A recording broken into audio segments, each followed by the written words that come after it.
தஸ்மை ராமானுஜார்யாய நமः பரமயோகினே யஸ்ருதி ஸ்மிருதி சூத்ராணாம் அந்தர்ஜ்வரம் அசீஷமத். வேதவியாசர் அருளி செய்த பிரம்மசூத்திரத்துக்கு பகவத் ராமானுஜர் ஸ்ரீபாஷ்யம்ங்கிற வியாக்கியானத்தை அருளி செய்தார். அதன் மூலம் வேதாந்தத்தினுடைய ஆழ்ந்த அர்த்தம் என்ன, அதை அறிந்து கொண்டு நாம் எப்படி வாழணுங்கிறதை நமக்கு புரிய வைத்தார். அவர் அவதரித்து இந்த முக்கியமான அனுகிரகத்தை பண்ணுவதற்கு முன்னால் நம்ம எல்லாரும் எதிலையோ உழன்று கொண்டு இருந்திருக்கலாம், எங்கோ அலைந்திருக்கலாம். அந்த அலைந்ததெல்லாம் மாறி இப்போ ஆச்சாரியன் திருவடிகளுக்கு ஆட்பட்டேன்கிறதை திருவரங்கத்தமுதனார் ரொம்ப ஆனந்தமா தன்னுடைய ராமானுஜ நூத்தந்தாதியில் சொல்லிக் கொள்ளுகிறார். அதிலே 35வது பாசுரத்தில் ஆறார் வாசல்லையோ போய் நிக்கிறதே நிறுத்திவிட்டேன், இனிமே கண்ட பேர ஸ்தோத்திரம் பண்ணி சோறு கிடைக்குமா ஆட கிடைக்குமா என்று பார்க்க போறதில்லை. ராமானுஜரையே பற்றினபடியால் அசேவிய சேவை, தேவதாந்தர பஜனம் இதெல்லாம் விட்டுட்டேன். அதனால திரும்ப என்ன பாபங்கள் வந்து தொல்லை கொடுக்காது அப்படின்னு சொல்லிக்கிறார். ஏன்னா நமக்கு ஒரு சமயத்திலே பகவத் அனுகிரகத்தாலோ ஆச்சாரிய அனுகிரகத்தாலோ பாபங்கள் தொலைஞ்சு போயிடுதுன்னாலும் அப்படியே போயிடும்னு சொல்ல முடியாது. அது எப்ப வேணும்னாலும் திரும்ப வந்து மூடிக்கொள்ளலாம். அது மூடாத அளவுக்கு இருக்கிறதுக்கு ஆச்சாரியன் திருவடிகளை எப்போது நினைச்சுட்டு இருந்தோம்னால் ராமானுஜ பிரபாவத்தை, அவர் திருநாமத்தை, அவரை பத்தின ஸ்தோத்திரங்களை இதை எப்போதும் செய்து கொண்டிருந்தால் அப்ப இந்த ஒழிஞ்சு போன பாபங்கள் வினைகள் இதெல்லாம் திரும்ப வந்து மூடாது அப்படிங்கிறதான் இந்த பாசுரத்தால சொல்லிவிட்டார். அது நாம் அறிந்தது. நயவேனொரு தெய்வம் நானிலத்தே சில மானிடத்தை புயலே என கவி போற்றி செய்யேன், பொன் அரங்கமென்னில் மயலே பெருகுமி ராமானுஷன் மண்ணு மாமலர்த்தாள் அயரேன் அறிவினை என்னை இவ்வாறென்ன அடர்ப்பதுவே. இனிமே அறிவினைகள் வந்து என்னை அடர்க்காது என்று சுவாமி சாதித்தார். இப்ப நாம பார்க்க வேண்டியது 36வது பாசுரம். இந்த பாசுரத்திலே பல பக்தர்களும் திருவரங்கத்தமுதனாரிடத்தில் நாங்களும் எப்படி ராமானுஜரை ஆசிரியிக்கிறது என்று விண்ணப்பிக்கிறார். அது முடியாதுன்னு ஒருவேளை பயமா இருந்திருக்கலாம். சில பேர் பகவானுக்கு அருகில் இருப்பா, பலரும் நாம தள்ளி இருக்கிறவா வரணும்னு ஆசைப்பட்டு இருப்போம். அப்படி இருக்கிறவாளே அரவணைச்சு கூப்பிடணும். ஆனா சில சமயம் என்ன நடந்துடும்னால், நாங்கள்லாம் நெருக்கமானவா, இப்படி இருந்தா தான் இந்த சம்பிரதாயத்தில் இருக்க முடியும், நீங்க அப்படி இப்படி மதில் மேல் பூனையாவோ வேலைக்கு பக்கத்தில் இருக்கிறா போல இருந்தீழ்னால் இங்கெல்லாம் உள்ள விட முடியாது அப்படின்னு கொஞ்சம் நறுக்குன்னு சொல்லிட்டாள்னால் அப்போ கொஞ்சம் வந்துட்டு இருக்கிறவனுக்கும் பயமா போடும். ஏற்கனவே அவனை உறவுக்காரர்கள்லாம் பயப்படுத்திருப்பா, நீ அப்படி இப்படின்னு போற, இதெல்லாம் உனக்கு ஒத்து வராது, ஒழுங்கா வேலையை பார்த்துட்டு 60 வயசானா பக்தின்னு பார்த்துப்போம் என்று சொல்லியிருப்பா. அவன் அதை தாண்டி இல்ல வரணுங்கிற ஆசையோட வருவான். வர்ற சமயத்துக்கு உள்ள இருக்கிறவா ஆதரிச்சு இழுத்துன்னு வந்துடணும். இப்ப நம்ம கோவிலுக்கு போறச்சேவே வாயார அர்ச்சக சுவாமியோ பரிசாரகரோ நன்னா வாங்கோ, ரொம்ப நாழியா நீங்க எப்ப வருவீள்னு பெருமாள் காத்துட்டு இருக்கார், அர்ச்சனை பண்ணலாம் வாங்கோ என்று வாய் நிறைய சொன்னா நமக்கு ஆசை நிறைய வந்துடும். ஓஹோ சேவை பண்ணி வைக்கிறேன் இருக்கார், பாருங்க திருவடி எப்படி இருக்கார், முடி எப்படி சாத்திட்டு இருக்கார், கண்கள் எப்படி மலர்ந்து இருக்கு, பக்கத்துல நாச்சியார் எப்படி இருக்கா அப்படின்னு அவர் ஆசையோட நமக்குன்னு பெருமாள் இருக்கிறார் என்பதை சொன்னாலே நமக்கு உடனே ஒரு உத்வேகம் வந்துடும் இல்லையோ. அதே இப்போ கோவில் சாத்திர சமயமா இருக்கு, இந்த சமயம் தான் பார்த்து வந்தீங்களா, இப்ப வந்தா நான் திரும்ப கதவை திறக்கணுமா இல்ல திரும்ப ஆரத்தி பண்ணணுமா, நான் ஒருத்தன் இந்த கோவில் இருக்கேன். இப்போ அவர் சொன்னது எல்லாமே உண்மை, நான் அதை மறுக்கவே இல்லை, அத்தனை உண்மை. ஆனா அந்த உண்மையை சட்டுன்னு சொல்ல போனா நமக்கு அது புரியாது. அதனால இவர் என்ன நினைச்சு விடுவார், இது இந்த கோவில்கள்னாலே இப்படித்தான் கொஞ்சம் செய்வா போல் இருக்கு, நம்ம வரணும்னு வரோம் ஆனா வரவிட மாட்டேங்கிறாளே என்று தோணி போடும். நால அரவணைச்சு கூட்டுடணும். திருவரங்கத்த முதனார் ரொம்ப ஆச்சரியமா அவள்கிட்ட பேசுறார். இப்போ என்ன தெரியாத வெளியில நின்றுட்டு வரலாமா, எப்படி பத்துறதுன்னு கேட்கிறாளோ இல்லையோ, அதெல்லாம் நீங்க முதல்ல பகவானை பற்றுங்கோ, அவர் ரொம்ப வருஷம் உங்களை நன்னா பரீட்சை பண்ணுவார், அதுக்கப்புறம் தான் ஆச்சாரியர்களிடத்துல வர முடியும். இப்படி எல்லாம் அவர் தள்ளிவிடவே இல்லை. எந்த நிலையில நீங்க இருந்தாலும் வாங்கும். ராமானுஜர் ஆரையும் ஏத்துப்பார். அவர் அனைத்துலகுக்காக இருக்கிறவர், இன்னார் இணையார்னு 10 பேருக்கு இருக்கிறவர் இல்லை. அதை சொல்றார். அடல் கொண்ட நேமியன் ஆருயிர் நாதன் அன்றாரணச் சொல் கடல் கொண்ட ஒன்பொருள் கண்டளிப்ப பின்னன் காசினியோர் இடையன் கண் வீழ்ந்திட தானும் அவ்வொன்பொருள் கொண்டு அவர் பின் படரும் குணம் எம்மி ராமானுஜன் தன் படி இதுவே. ராமானுஜருடைய படி, ராமானுஜரின் பிரகாரம். அவர் எப்படி நடந்துப்பார், அவருடைய சுபாவம் என்ன அப்படின்னு இங்க சொல்லப்படுறது. இப்போ முதல்ல பகவான் கீதோபதேசம் பண்ணிவிட்டாராம். அந்த கீதைக்கு ராமானுஜர் தாத்பரியமா ஆச்சரியமா கீதா பாஷ்யம் எழுதிவிட்டார். கீதாச்சாரியன் பண்ணினதே யாரெல்லாம் சம்சாரத்துல குழம்பி போயிருக்கிறவாளோ அவர்களை தெளிவிக்கிறதுக்கு தான் கீதை அனுகிரகித்தார். அர்ஜுனன் ஒருத்தர் தெளிந்ததா சொல்லிட்டார். ஸ்திதோஸ்மி கத சந்தேகா கரிஷ்யே வச்சனந்தவ ஸ்மிருதி தப்தா, திரும்ப நான் அடைஞ்சுட்டேன், என் நிலைமையை நான் அடைஞ்சுட்டேன், இனிமே நீ சொன்னபடி கேட்கறேன்னு அர்ஜுனன் ஒத்துனுட்டார். ஆனா அந்த காலம் முடிஞ்சு போச்சே. துவாபர யுகத்தோட சட்டுன்னு கண்ணனும் கிளம்பி போயிட்டார். அர்ஜுனனும் அப்புறம் சொர்க்கத்துக்கு போனானே தவிர வைகுந்தத்துக்கு போனதா சரித்திரம் இல்லை. அப்ப அந்த கீதை ஒரு வசதியான கிரந்தம் அப்படியே தவிச்சுட்டு இருக்கு. இப்போ அதற்காக ராமானுஷர் கீதாச்சாரியனே மறுபடியும் வந்து பிறந்தவர். திருவல்லிக்கேணி பார்த்தசாரதி எம்பெருமான் மீண்டும் பகவத் ராமானுஜராக அவதரித்து விட்ட பணியை தொடருகிறார். தொடர்ந்து கீதைக்கு பகவத்கீதைக்கு பாஷ்யம் அனுகிரகிக்கிறார். இது எதுக்கு திரும்ப போனால், அன்னைக்காரோ ஒருத்தன் கேட்டுட்டு போயிட்டார், இனிமே இந்த லோகத்துல அதை போல குழம்பி இருக்கிறவா 10,000 பேர் இருக்கா, அவர்களுக்கெல்லாம் கீதார்த்தம் போக வேண்டாமோ? ஸ்லோகம் போராதானால் அர்ஜுன நாட்டன் நேர நின்று கேட்டவனுக்கு வேணா ஸ்லோகம் போடலாம். நாம இப்போ ஒன்னும் பகவான் முன்னாடி நேரம் நின்று கேட்கலையே, அப்ப அது தெரிஞ்சுக்கிறதுக்கு கஷ்டமா இருக்கும் இல்லையோ. அதற்காகத்தான் பகவத்கீதைக்கு பாஷ்யம் அனுகிரகித்தார். அந்த பாஷ்யத்தை சொல்லி சொல்லி சொல்லி அவர்களை திருத்துவோம்னு 2வது முயற்சி பண்ணார். அதுக்கும் ரொம்ப பேர் வரல. ஆனா ராமானுஜர் விடுறதா இல்லை, இவனை விட்டுடக்கூடாதுங்கிறதுக்காக பகவத்கீதைக்கே எது தாத்பரியம்னு பார்த்தார். 18வது அத்தியாயம் 66வது ஸ்லோகம், சர்வதர்மான் பரித்யஜ்ய மாமேகம் சரணம் பிரஜ அகம் துவா சர்வ பாபேபியோ மோக்ஷயிஷ்யாமி மாசுசா. அந்த ஸ்லோகத்தினுடைய அர்த்தத்தை பெறணவர். அதுதான் கீதைக்கே சாரம்ங்கிறத அவருக்கு தெரியும், ஆனா ஊராருக்கு தெரியாது இல்லையோ.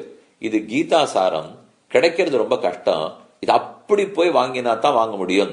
இத புரிய வைக்கணுங்கிறதுக்காகத்தான் அவரே 18 தடவை திருக்கோட்டியூருக்கு எழுந்தொழினார். போறார் ஸ்ரீரங்கத்திலேயும் திருக்கோட்டியூர், திருக்கோட்டியூரையும் ஸ்ரீரங்கம், ஸ்ரீரங்கத்திலேயும் திருக்கோட்டியூர் 17 தடவை எழுதினார். ஆனாலும் நம்பிகள் மனம் இறங்கல. இல்லே இல்லே போயிட்டு வா போயிட்டு வா விட்டார். 18வது தடவை போய் சரம ஸ்லோகத்தினுடைய அர்த்தத்தை வாங்கினுட்டார். இதை பார்த்த உடனே மக்களுக்கு புரிஞ்சு போச்சு, கீதையினுடைய ரொம்ப தேர்ந்த பொருள் சரம ஸ்லோகம் போல் இருக்கு.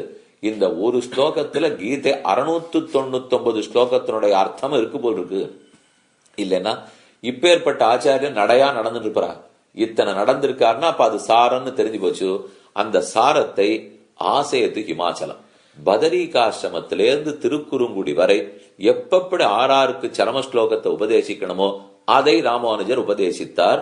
இப்ப 3 காரியம் சொல்லியிருக்கார். முதல்ல கீதாச்சாரியன் அர்ஜுனனுக்கு கீத மூலத்தை உபதேசித்தது. அடுத்து ராமானுஜரே தான் தலையெடுத்து கீதா பாஷ்யம் அனுகிரகித்தது. மீண்டும் ராமானுஜரே 18 தடவை நடந்து கீதா சாரமான சரம ஸ்லோகத்தின் அர்த்தத்தை திருக்கோட்டியூர் நம்பிகளிடத்துல பெற்று அத அந்தரங்கர்கள் ஆசையுடையவர்கள் எல்லாருக்கும் உபதேசித்தது. இதெல்லாத்தையும் வரிசையா பார்த்தா என்ன தோன்றதுனால், விட்டுட மாட்டார். யார் எப்படியா இருந்தாலும் எத்தனை இறங்கி இறங்கி தான் போகணும்னாலும் போய் அவனை பிடிச்சுண்டு தான் வருவரே தவிர ஒரு நாளும் விட்டுவிட மாட்டார். ஆகவே பக்தர்களே கவலைப்பட வேண்டாம், வாங்கும். அவ கூப்பிடுறதுக்கு தான் இத்தனை பண்றாரு. இப்போ வரலாமான்னு ஒருத்தன் அப்படியே இந்த கதவு மூலையில நின்று இருக்கான். அப்படின்னா கதவை திறந்துட்டு வாங்கோ அப்படின்னு சொல்லிட்டா உள்ள வந்துரு வரும் இல்லையோ. அது அங்கேன்னு பாப்பா இந்த ஜன்னல் வழியா உள்ள ஏதோ நடக்கிறாப்புல இருக்கே, என்ன நடக்கிறது, வரலாமா வேண்டாமா, வெள்ளம் ஏதோ வேட்டி எல்லாம் கட்டிட்டு சொக்காயெல்லாம் கட்டிட்டு உட்காந்துருக்காளே, நாம ஏதோ சொக்கா போட்டு வந்திருக்கோமே, உள்ள விடுவாளோ மாட்டாளோ, நான் பளிச்சுன்னு திருமண் காப்பெல்லாம் சாத்திட்டு இருக்கா, நம்ம வேணுமோ வேண்டாமோன்னு சீச்சுன்னு விட்டு இருக்கோம். இதெல்லாம் பயம் எல்லாருக்கும். அந்த பயத்தோட வரச்சே என்ன சொல்லணும்னா, உனக்குத்தான் இறங்கியே வந்தார் சுவாமி, நானும் ஒன்னாட்டம் தான் வாசல்ல நின்றே ஒரு நாள், ஏன் கவலைப்படுற வா, என்ன கூப்பிட்டா உடனே வந்துருவரோ இல்லையோ. இப்ப நம்ம சக்தியால் அவனை கூப்பிடல, அவனுக்கு இருக்கிற தாழ்ச்சி இப்ப கவலை இல்லை. எந்த தாழ்ந்தவனும் உயர்த்தக்கூடிய ராமானுஜருடைய வைபவம் தான் இங்க பேச்சுப்போ. அவருக்கு இருக்கிற சக்தியை பத்தி தான் சொல்ல வராது தவிர நாம எக்கேடு கட்டா இப்ப அவருக்கு என்ன, இப்போ எப்படி வேணா யார் வேணா போகட்டும், ஆனா அவனை திருத்தி திருமகள் கல்வனுக்கு சுவாமி ஆட்சியை வச்சுடுவார் அப்படிங்கறதான் பாசுரார்த்தம். பதபதார்த்தம் பார்ப்போம். அடல் கொண்ட நேமியன், பகவான் கையில வலக்கையில் சக்கராயுதம் பிடிச்சிட்டு இருக்கார். யாரவனா ஜெயிக்கும், விரோதியை நிரசிக்க கூடிய சக்கரத்தை வலக்கையிலே பிடித்தவர் அடல் கொண்ட நேமியன். நேமியனா திருவாழியாழ்வான், சக்கரத்தாழ்வான். அடல் கொண்ட நேமியன் ஆறுயிர் நாதன், இதெல்லாம் பகவானுக்கு அடமொழி சொல்லிட்டு இருக்கார். இப்போ ஆறுயிர்கள்னா ஜீவாத்மாக்கள், அத்தனை ஜீவாத்மாக்களுக்கும் சேஷியான எம்பெருமான். இதெல்லாம் இப்ப கீதாச்சாரியனை பத்தி சொல்றது. அடல் கொண்ட நேமியன் ஆறுயிர் நாதன். அன்று, அன்றுனா அர்ஜுனன் சோகாவிஷ்டனாய் தன்னுடைய தேரிலே கலங்கி போய் சண்டை போட மாட்டேன் என்று பிடிவாதம் பிடித்த அன்று. அஸ்தான ஸ்நேக காருண்ய தர்மா தர்ம தியாகுலம் பார்த்தம் பிரபன்ன புத்திஷ்ய சாஸ்திராவதரணம் கிருதம். எது தர்மம் எது அதர்மம்னு அர்ஜுனனுக்கு புரியல, மயங்கி விட்டான். இவர்களை ஜெயிக்கிறது தான் தர்மம்னு தெரியாமல் இந்த உறவுக்காரர்களை கொன்னுட்டா அதர்மமா போட போறதேன்னு அவனுக்கு இப்ப மயக்கம். தப்பான இடத்துல ஸ்நேகம் வச்சது, தப்பான இடத்துல காருண்யம் காட்டினது. அண்ணா வைத்தியர் ஒருத்தர் அறுவை சிகிச்சை பண்ண வரைச்சே அஹிம்சா பரமோ தர்மஹான்னு சொல்லிருக்கு, அதனால நான் கத்தியே வைக்கிறதா இல்ல, ரண சிகிச்சை கிடையாதுன்னு கிளம்பி போயிட்டாருன்னா அது அது ஸ்நேகமா? அவரை கேட்டா நான் ரொம்ப கருணையே உருவான வைத்தியர்னா சம்பாவனை கிடைக்காது, அவ்வளவுதான் அவன் கிடைச்சது. அதனால அப்படி இல்லாமல் எங்க வெட்டணுமோ வெட்டித்தான் ஆகணும், எங்க புடைக்கணுமோ புடைச்சுதான் ஆகணும். அது புரியல அர்ஜுனனுக்கு. அது புரியாம கலங்கினவனுக்காக கண்ணன் உபதேசிக்கிறார். அப்ப நாதனான கண்ணன் அன்று அர்ஜுனன் கலங்கி போய் நின்றவன்று கீதையை உபதேசித்தார். அந்த கீதை எங்கேந்து வந்ததா? ஆரணச்சொல் கடல் கொண்ட. ஆரணச்சொல், ஆரணம்னா வேதம், ஆரணச்சொன்னா வேத சொற்கள், கடல்னா வேதம் என்னும் கடல்னு வச்சுக்கோ. ஆரணச்சொல் கடல், வேதம் என்னும் கடல்ல இருந்து ஒன்பொருள் வேதம் என்னும் சொற்கடலிலிருந்து தேர்ந்து கடைந்து எடுக்கப்பட்ட ஒன்பொருள் கீதை. அப்ப ஆரணச்சொல் கடல் கொண்ட. கொண்ட கடல் கொண்ட வஸ்துன்னா என்ன? அந்த ஒரு வஸ்துவ கடல் கொண்டுடுத்தாம் அப்படின்னா தெரியாதுன்னு அப்புறம் ஒருத்தருக்கும் கிடைக்காதுன்னு அர்த்தம். இப்போ துவாரகையை கடல் கொண்டதுன்னு சொல்லுவோம், பூம்புகார்ல கடல் கொண்டதுன்னு சொல்லுவோம். நம்ம பழைய நாளுது பூம்புகார் காவிரி பூம்பன்றதுலாம் கடல் கொண்டுடுத்து அடிச்சின் எடுத்துன்னு சொல்லுவாள் இல்லையோ. அப்ப கடல் கொண்டான்னு சொன்னா விஷயம் மறைஞ்சு போயிருக்குன்னு அர்த்தம். அத போல ஆரணச்சொல் கடல் கொண்டால் வேதம் என்னும் சொற்களிலே மறைந்து போய் கிடந்த பகவத்கீதையின் அர்த்தங்களை கடல் கொண்ட மறைத்து வைக்கப்பட்ட ஒன்பொருள் விலட்சணமான அர்த்தங்களை கண்டு அத நன்னா ராமானுஜர் தான் அப்படி பூத கண்ணாடி வச்சுன்னு பாத்துட்டார். ஓ, கடல்ல இந்த மூலையில போய் நீ ஒளிஞ்சிட்டு இருக்கியா? என்ன சரணாகதிங்கிறது வேத கடலுக்குள்ள துளியா போய் ஒளிஞ்சிட்டு இருக்கு. அதை இழுத்து வெளியில கொண்டு வச்சா தான் எல்லாருக்கும் அந்த சரணாகதி கிடைக்க போறது. நல்ல கண்டு தரிசித்து அழிப்ப பகவானே பார்த்து அந்த கடல்ல இருந்து எடுத்து கீதோபனிஷதாச்சாரியன் கீதையை கொடுத்துட்டார். எப்போதுமே பெருமானுக்கு கடலை கடைஞ்சு அமுதம் கொடுக்கறது வேலை. 2 தரம் பார்த்துட்டோம். இப்போ கடலை கடைந்து அமுதம் கொடுத்தது தேவர்களுக்கு சாகாவரம் வேணுங்கிறதுக்காக, அது ஒரு தரம். இப்ப வேத கடலை கடைந்து அமிர்தமயமான கீதையும் கொடுத்துட்டாரோ இல்லையோ, இது 2ஆம் தரம். இப்போ அதுவானா அமிர்தத்தை சாட்டா வெறும் பிராணம் போகாது இருக்கும், ஆனா இந்த அமிர்தத்தை சாட்டா மோட்சமே கிடைக்கும், பகவானே பெற்றுக் கொடுக்கும் இல்லையோ. அதனால அதை விட இதுதான் கீதோபனிஷத்துன்னு சொல்றோம். இந்த ஸ்லோகம் எல்லாருக்கும் தெரிஞ்சதுதான். இப்போ சர்வோபனிஷதோ காவஹ தோக்தா கோபாலநந்தன பார்த்தோ வத்சஹ சுதீர் போக்தா துக்தம் கீதாமிருதம் மகது. கீதைங்கிற வசந்த அமிர்தம் கிடைச்சது. சர்வோபனிஷதோ காவஹ, அனைத்து உபனிஷத்துக்களும் பசுமாடுகளாட்ட நின்னுதான். தோக்தா கோபாலநந்தனஹா, மாட்டுக்கு அறக்கிற இடையனாரு கண்ணனேதான் இடையனா அவதரிச்சுட்டார். பார்த்தோ வத்சா, கண்ணுக்குட்டி இருந்தா தான் மாடு பால் சுரக்கும், அர்ஜுனன் தான் கண்ணுக்குட்டி. சுதீர் போக்தா, யாரார் வேணுமோ சாப்பிடக்கூடிய பாலாகிற கீதையை கண்ணன் கடைந்து கொடுத்துட்டார், கறந்து கொடுத்தார். பாலை கறந்தா கண்ணுக்குட்டிக்கா பால்? எல்லாருக்கும் யாராருக்கு ஆசை இருக்கோ மொத்த பேருக்கும் பால். ஆனா கண்ணுக்குட்டி இருந்தா தான் பால் வரும். அத போல அர்ஜுனன் இருந்தா தான் இந்த பசுமாடு பாலை கொடுக்கும், கண்ணன் கறந்தா தான் கொடுக்கும். ஆனா அர்ஜுனனுக்கு மட்டும் இல்ல பால், யாருக்கெல்லாம் கழிக்கணுங்கிற ஆசை இருக்கோ சாப்பிடணுங்கிற ஆசை இருக்கோ அனைவருக்கும் தான் இந்த பால். சர்வோபனிஷதோ காவஹ தோக்தா கோபாலநந்தன பார்த்தோ வத்சஹ சுதீர் போக்தா துக்தம் கீதாமிருதம் மகத். இப்படிப்பட்ட சாரதமமான அர்த்தங்களை அளிப்ப கீதாச்சாரியன் நன்ன வேதக்கடலை கடைந்து பகவத்கீதையை கொடுத்துட்டார். அளிப்ப பின்னும், இந்த பின்னுங்கிறது தான் ரொம்ப நமக்கு வருத்தம் தரத்தக்க சொல். என்ன, ஒவ்வொரு தரமும் பகவான் ஏதோ ஒன்று பண்ணுவாராம், பண்ணி முடிச்சுட்டு எதிர்பார்த்து நம்ம கிட்ட ஏக்கத்தோட பாப்பறான். பின்னும் இப்படின்னா ஒண்ணு நடக்கலன்னு அர்த்தம். எல்லாத்தையும் பண்ணார், பண்ணிட்டு முன்ன வரணும் இல்லையா, இப்போ பண்ண மாட்டேங்கிறான். பின்னும் தொண்டடிப்படியாளர் சாதித்தார், கருட வாகனன்னு நிற்க சேட்டதன் மடிகத்து செல்வம் பார்த்து இருக்கின்றேன்னு போச்சல். கருட வாகனன்னு நிற்கானா பகவான் நின்றுட்டே இருக்காராம், இவன் வருவனான்னு. இவன் உடனே நிற்கா, இந்த சம்பிரதாய பாஷை இருப்பாருங்க, ஏழா ஏழு இருக்கா நிற்கா அப்படின்னு, அதை போல இவன் ரொம்ப அழகா சொல்லிட்டான். நிற்கா தேவட அப்படியே நின்று இருக்கா, இவங்க அறித்த நான் பாத்துக்கிறேன். ஏன்னா அவர் பாட்டுல நிற்கான்னு சொன்னார்.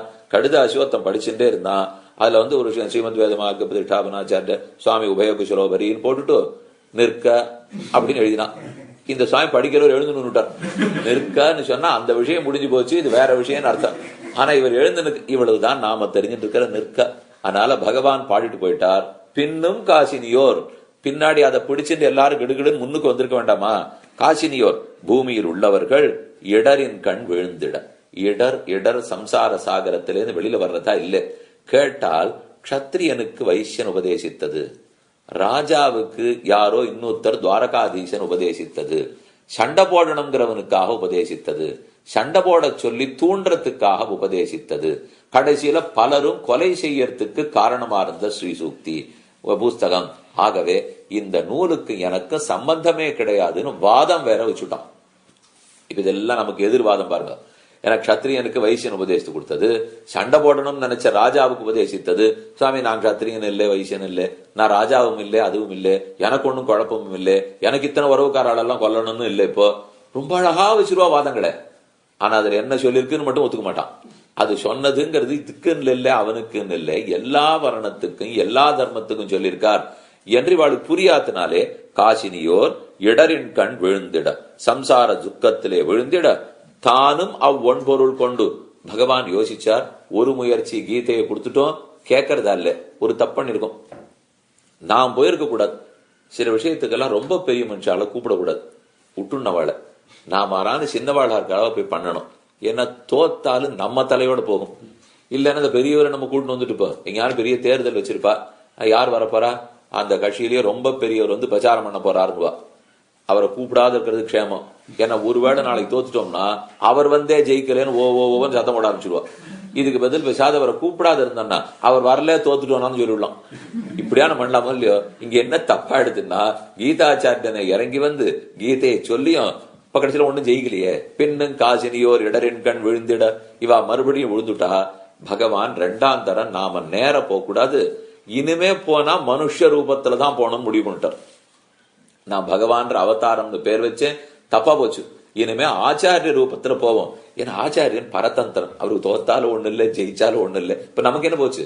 ஆச்சாரியன் உபதேசம் பண்ணுவார், சிஷ்யன் கேட்டு வந்தா சரி. நம்ம ஆச்சாரியர்கள் யோசிப்பாருங்க, ஒன்னும் இப்ப நம்மள பின்னாடி தொடர்ந்தெல்லாம் சொல்ல மாட்டா, நீ வரலையேன்னு சொல்ல மாட்டா, அதுக்குன்னு வருத்தமும் பட மாட்டா, வான்னு இழுக்கவும் மாட்டா. போனா சேவிச்சா அக்ஷதை போடுவா, நன்னா இருக்கியா கேப்பா, ஏதாவது படிச்சியா முடிஞ்சுதான்னு கேப்பா, ஒண்ணும் இல்லைன்னு அதையும் விட்டுடுவா. நமக்கு இது என்ன சுவாமி இப்படி இருக்காள் என்னால், இதுக்கு மேல அவ என்ன இருக்க முடியும்? கொஞ்சம் யோசிப்பாருங்க. இப்படி இருக்கிற வரைக்கும் தான் அவ அனுமதியா இருக்க முடியும். இதுக்கு மேல எங்கேயானு நம்மள ரொம்ப நம்ம திருத்தறதுக்கு பார்த்தாள்னா வரமாட்டான். இன்னொன்னு, இப்ப எறும்பி அப்பா சுவாமி ஒரு புத்தகத்துல சொல்றார், ஆச்சாரியனுக்கு வசப்பட்ட சிஷ்யனா இருந்தா தான் ஆச்சாரியனால மாத்த முடியும். நான் வசப்பட மாட்டேன்னு பிடிச்சிருந்தா ஆச்சாரியன் என்ன பண்ணுவார்? இப்ப பகவான்கிட்ட தான் அவர் விட்டாகணும். ஏன்னா இவருக்கு தண்டிக்கிறதுக்கு சக்தி கிடையாது, பண்ண மாட்டார்.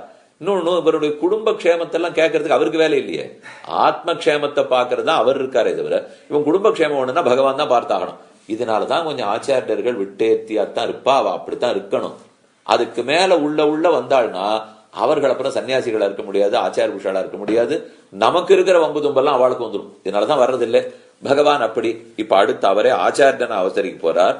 ஒன்பொருள் கொண்டு அந்த சர்வேஸ்வரன் அருளி செய்த பகவத்கீதை எடுத்துட்டு, ஒன்பொருள் வேதத்தினுடைய ஒன்பொருள் பகவத்கீதை, அந்த பகவத்கீதை எடுத்து கொண்டு அவர் பின் படரும் குணம், அவர்களை பின்தொடரா நின்ற குணத்தை உடையவராய். அவர் ஆறு? இடரின்கண் விழுந்த சம்சாரிகள், அந்த சம்சாரிகளின் பின்படரும் குணத்தவர். அந்த சம்சாரிகள் முன்னாடி போக போக சுவாமி பின்னாடியே தொடர்ந்துட்டே வராராம். நீ காஞ்சிக்கு போனா வருவேன், ஸ்ரீரங்கத்துக்கு போனா வருவேன், திருமலை போனா வருவேன், ஸ்ரீபெரும்புதூருக்கு வந்தாலும் வருவேன், ஸ்ரீரங்கம் கரிசேலம் அஞ்சனகிரிம் தார்க்ஷாத்து சிம்மாச்சலம் ஸ்ரீகூர்மம் புருஷோத்தமஞ்ச பதரீநாராயணம் நைமிஷம் ஸ்ரீமத் துவாரவதி பிரயாக மதுரா அயோத்தியா கயா புஷ்கரம் சாளக்கிராம நிஷே கிரிம் நிஷேவிய ரமதே ராமானுஜோயம் முனிகின் இத்தனை இடத்துக்கு எதுக்கு போனார்னா எல்லாம் அங்க இருக்கிற இந்த சம்சாரிகளை தொடர்ந்துண்டு விட்டேனா பார், நீர் நம்மை விட்டாலும் நாம் உம்மை விடுவதாக இல்லை. நிஜமாவே ஆயிடுத்தது. ராமானுஜருடைய ஆச்சாரியனுடைய புத்திரர்கள் எல்லாம் அவா திருத்த முடியல. இந்த வாத்தியார் பிள்ளைய வாத்தியார் திருத்த முடியாதுன்னு சொல்லுவா. அத போல இவாடைய குமாரால திருத்த முடியல. அதனால கொண்டு சுவாமி இடத்தை ஒப்படைச்சுட்டா. நீரே பார்த்து திருத்தும்னுட்டு கூட்டு உட்காந்து வச்சுருக்கார். காலக்ஷேபம் ஆரம்பிக்கிறது. அவனுக்கு எதோ கெட்ட சகவாசம். அதனால வரலன்னா விட மாட்டேன், நீ உட்கார், உனக்கு ரகசியத்திலே சொல்லித்தான் தீருவேன்னார். சொல்றார். 4 நாள் உட்கார்ந்தான், 5 நாள் உட்கார்ந்தான், தவிக்கிறாமா. பழைய வாசனை அங்க போனோம்னு தோன்றது. 5ஆம் நாள் காலத்தால காலக்ஷேபத்துல ஆளை காணும். வந்தாத்தான் ஆரம்பிக்கிறார், அவனை காணும். புஸ்தகத்தை மூட்டார் சுவாமி. அந்த பிள்ளை வந்தாத்தான் இன்னைக்கு காலக்ஷேபம்னா மத்த 1000 பேரு சொல்றார், சுவாமி நாங்க இதுக்குன்னு காத்துன்னு உட்காந்து இருக்கோம், அவன் வாண்டான்னு ஓடிட்டு இருக்கான், அவனைத்தான் கூப்பிடுவீரானால் திருதண்டத்தை எடுத்துட்டு மொத்த பேரை அழைச்சுன்னு அந்த பிள்ளை எங்க போனானோ பின்னாடி போயிட்டார். அவன் காவேரி கரையில பாழடைஞ்ச மண்டபத்துல உட்காந்து தூர்த்த சகவாசத்துல சீட்டாடிட்டு இருக்கான். அங்க இருந்துட்டு ஏதோ தியூத்தம் விளையாடிட்டு இருக்கான். இவர் அந்த தூரத்துல இவ்வளவு பெரிய கோட்டியோட சுவாமி வரதை பார்த்தான். இந்த கோட்டிக்கு இவர் எப்படி வராருன்னு அவனுக்கு பதைச்சு போய் இங்கேருந்து சத்தம் போட்டான். அவரை பார்த்து, பெருமானாரே பொம்மை நாம விட்டுட்டோம், இனிமே வராதீங்க. அவர் ரொம்ப நிதானமா சொன்னார், நீர் நம்மை விட்டாலும் நாம் உம்மை விடுவதாக இல்லை. உம் ஆச்சாரியர் ஒப்படைச்சிருக்கார். நீர் தங்கநாத பெருமாள் திருவடிக்கு ஆட்பட்டாலே ஒழிய உம்மை நாம விட மாட்டோம். சொத்து எங்களுது, ஒன்றுது இல்லைன்னார் அவர். அப்படி இருக்கிறச்சே விட மாட்டார்னு அர்த்தம். அவர் பின் படரும் குணன். அவர்கள் எங்கு போனாலும் தொடர்ந்து போய் திருத்துகிறார். அவர் பின் படரும் குணன். இப்படிப்பட்டவரார் எம்மி ராமானுஜன். இப்படிப்பட்ட ராமானுஜனுடைய படி அவர் பிரகாரம் இதுன்னு தெரிஞ்சுங்கோ. நீங்க தொடர்றீங்களோ இல்லையோ அவர் உங்களை தொடர்ந்து வருவார். எங்கும் இருப்பார். அது எங்கும் இருப்பார்ங்கிறத நாம் எப்படி எடுத்துக்கணும்னால், எந்த ஊரா இருந்தாலும் ராமானுஜ கூடமா இருக்கட்டும், கோவிலா இருக்கட்டும், அந்த இடத்துல கண்டிப்பா உடையவர் பிரதிஷ்டா இருக்கணும். நம்மாழ்வார், திருமங்கையாழ்வார், ராமானுஜர், இந்த 3 பேருடைய விக்கிரக பிரதிஷ்டை இருக்கணும். இருந்ததுன்னா தான் அது ஸ்ரீவைஷ்ணவர்களுக்கு சிறந்த கோவில்னு அர்த்தம்.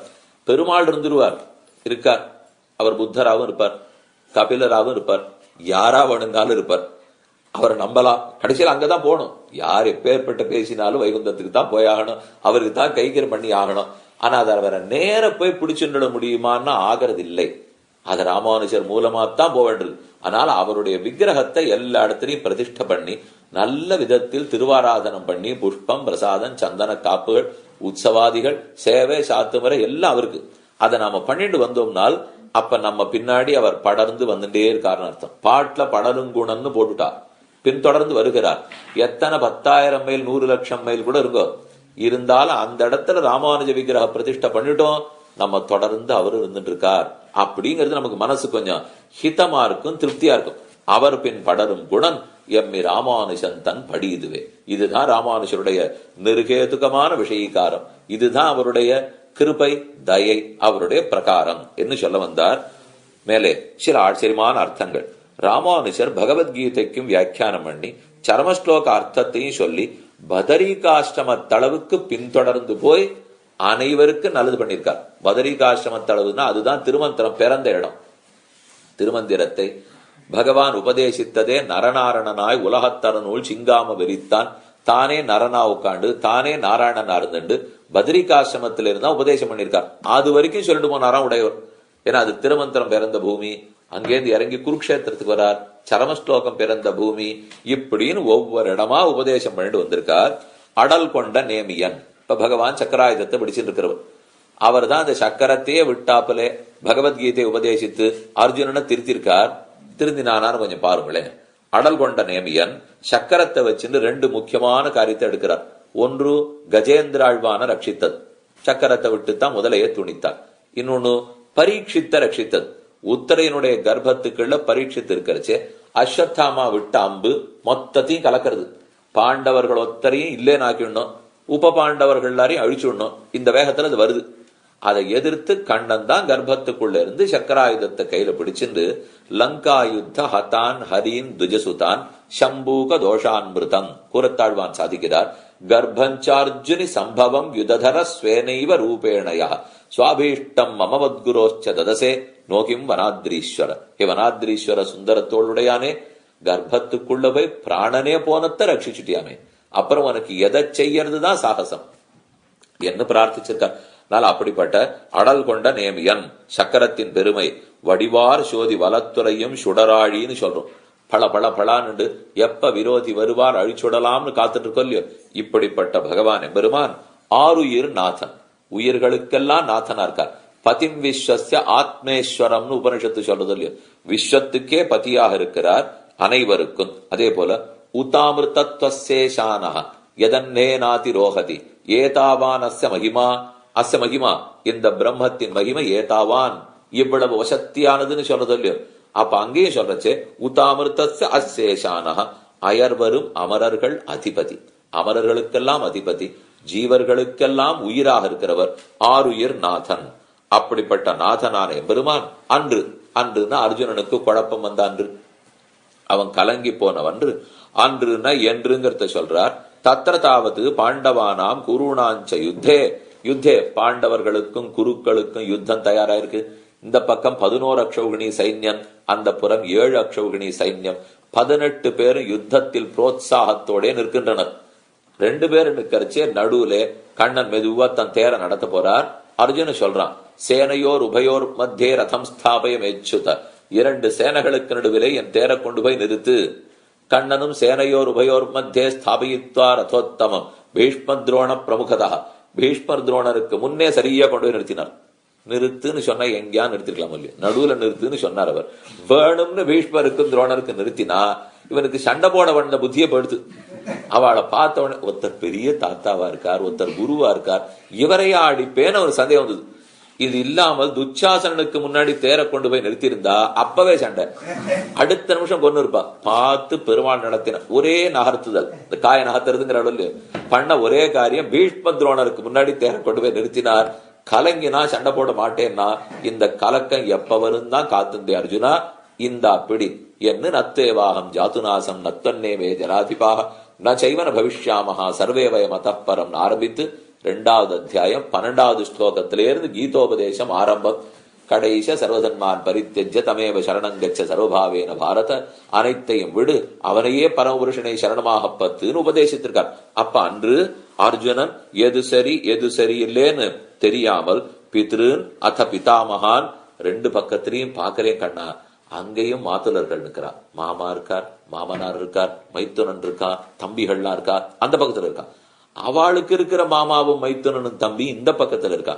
இது என்ன சண்டைன்னு எனக்கு தெரியலையே, இத போடுறதுனால என்ன லாபம், எத்தனை பேர் மடிஞ்சு பட போறா, வேணுமான்னு பயப்பட்டு தான் பாத்துக்கிறான். ஆனாலே எனக்கு எதுவும் வேண்டாம், இந்த யுத்தமும் நான் போட போறது இல்லை, இப்போ புத்திரர் பௌத்திரர்களை நான் கொல்றதாகவும் இல்லை, இப்போ ஆச்சாரிய பிதர புத்திராக ஏதான் ஹந்தும் நமிச்சாமி கனதோபி மதுசூதன கனதோபி, இவர்கள் கத்திய தூக்கிண்டு என்னை கொல்ல வருபவர்களாக இருந்தாலும் நான் அவர்களை திரும்ப கொல்லுவதாக இல்லை என்று விசிறிஜ சசரம் சாபம் சோக சம்பிக்ன மானசா, கையில இருக்கிற வில்ல கீழே போட்டுட்டான், காண்டீபத்தை கீழே இட்டான். சோக சம்பிக்ன மானசா, சோகத்தாலே பீடிக்கப்பட்ட மனதுடையவனாய், இத்யுக்தா கோவிந்தன் தூஷ்டின் பபூவ, கோவிந்தனை பார்த்து நகாங்ஷே விஜயம் கிருஷ்ண ந ராஜ்யம் ந சுகம், ராஜ்யமும் வேண்டாம், சுகமும் வேண்டாம், வெற்றியும் வேண்டாம், எதுவும் வேண்டாம் என்று தன் மேல் தட்டிலேருந்து இறங்கி கீழ்த்தட்டுல வந்து உட்கார்ந்துட்டான் அர்ஜுனன். இது வரைக்கும் கண்ணன் பேசாம பார்த்திருந்தார். அழுது புலம்பி தீக்கட்டும், தீக்க விற்பாடுதான் இவனுக்கு விஷயத்தை உபதேசிக்கணும் என்று தெரிந்து ஆரணச் சொல் கடல் கொண்ட ஒண்டொருள் கண்டளிப்ப, வேதத்தினுடைய மொத்தம் திரண்ட பொருளா இருக்கக்கூடிய பகவத்கீதா சாரம். என்ன வேதத்துல என்ன சொல்லியிருப்போம், வேதத்தினுடைய சாரம்னால் பகவானே முழுமுதல், அவனே புருஷோத்தமன், அவனை குறித்து உபாசனம் செய்பவன் அவனை அடைகிறான், இதன வேதாந்த சொல்லிருக்கு. அந்த தத்தகித புருஷார்த்தங்கள் முழுவதையும் வேதத்துல இருக்கிற ரத்தனங்களை கொண்டு நடுமுத்தத்துல போட்டாப்புல போட்டார். அங்கங்கங்க மறைஞ்சிருந்த ரத்தனம், அதுல ஒரு ரத்தனம் விஸ்வரூபம், ஒரு ரத்தனம் விபூதி, ஒரு ரத்தனம் கர்மயோகம், ஒண்ணு ஞான யோகம், ஒண்ணு பக்தி யோகம், ஒண்ணு அவதார ரகசியம், ஒண்ணு புருஷோத்தம வித்யா, எத்தனை ரத்தனம்.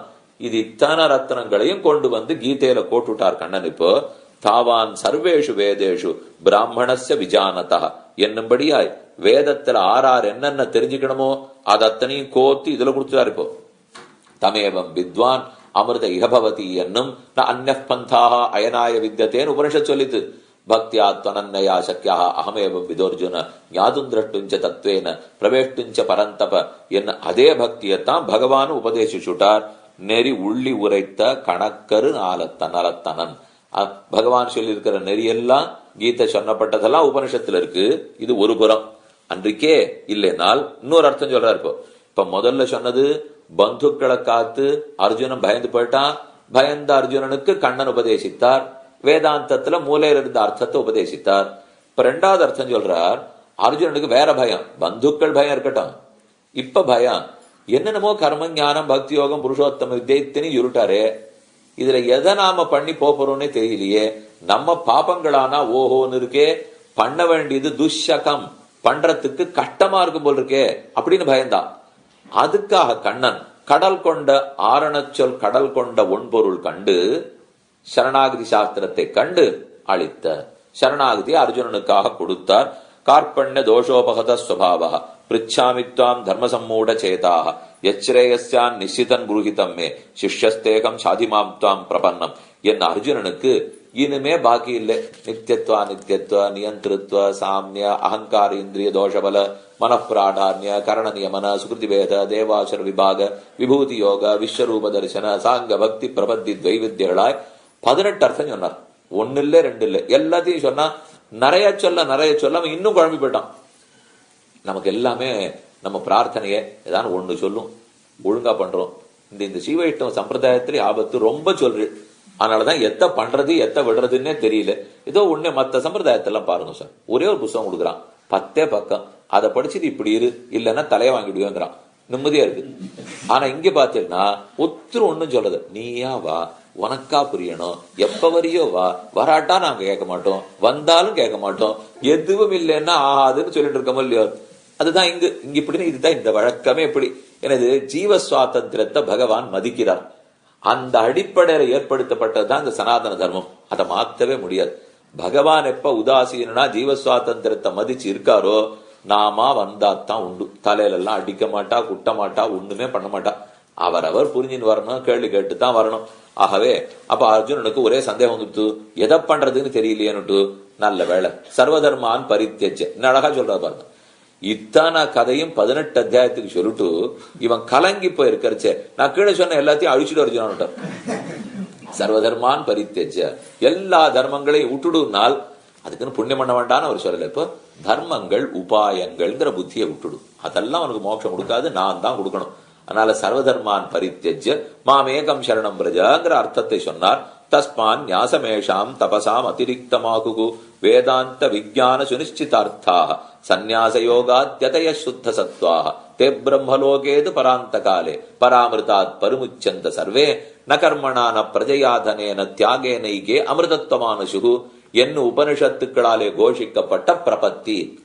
அதை அர்ஜுனனுக்கு கண்ணன் உபதேசித்தார். இந்த பிரபத்தி எங்க இருந்தது? ஆரணச்சொல் கடல் கொண்ட வேதம்ங்கிற சொற்கடலுக்குள்ளதான் பிரபத்தியும் மறைஞ்சிருந்தது. அதை இப்ப வெளிச்சத்துக்கு கண்ணன் கொண்டு வந்து அர்ஜுனனுக்கு உபதேசம் பண்ணிவிட்டார். அப்படி கொடுத்து மன்மனாபவ மத் பக்தா மத்யாஜி மாம் நமஸ்குரு என்று உபாசனத்தையும் சொல்லி பிரபத்தியும் உபதேசித்து முடித்தார். பின்னும் அப்ப சொல்ல வேண்டியதெல்லாம் கண்ணன் சொல்லியாச்சு, படிச்சுட்டு இவன் ஒழுங்கா இருக்கணுமோ இல்லையோ. பின்னும் காசினியோர் இடறிட்ட விழுந்திட. ஆனா இந்த பூமியில இருக்கிறவாள்லாம் திரும்ப திரும்ப பிறக்க போக காசினியோர் சம்சார துக்கத்திலே விழுந்துபட அழகா எழுதியிருக்க பாருங்க. துவாபரத்தில் அர்ஜுனன் ஒருவனே இடர்பட்டான், இந்த கலிகாலத்தில் ஒரு லோகமடங்கிலும் இடர்பட்டது. அது தேவலே ஒருத்தம் பாடு. இங்க நாங்க எல்லாருமே அதே பாடுதாங்கிறார். இப்ப கண்ணனே திரும்பி வந்தா கூட கஷ்டம் தான் போடுது. ஏன்னா அவர் ஒத்தனார் தான் சமாளிச்சிட்டார்.